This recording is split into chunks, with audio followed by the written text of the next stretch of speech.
Sebanyak 20 atlet O2SN Kabupaten Bogor yang diberangkatkan ke Cirebon ini diharapkan bisa menaikkan prestasi terbaiknya, mengejar prestasi di tingkat Jawa Barat untuk mengharumkan nama daerah.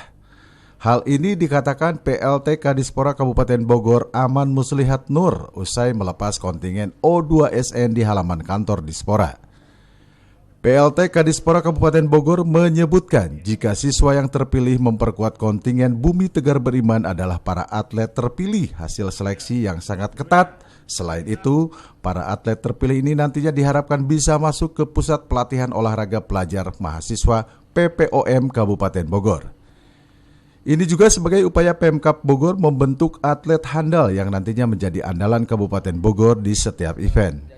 Tahun sebelumnya, yang kedua kan mengembangkan, kita juga mudah-mudahan dari hasil output ini juga nanti kedepannya bisa menjadi siswa PPOPM di kita gitu kan, dengan seleksi tentu saja tidak terlepas dari seleksi yang ada.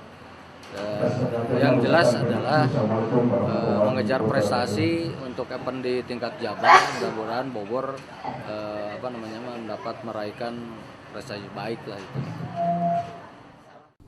Pada O2SN tahun ini, Kabupaten Bogor mengirimkan 20 atlet yang terdiri atas 10 orang tingkat sekolah dasar dan 10 orang tingkat SMP. Mereka nantinya akan mengikuti 5 cabang olahraga yang dipertandingkan seperti atletik, pencaksilat, renang, bulu tangkis, dan karate. Dari Cibinong, Cepi Muslihat melaporkan.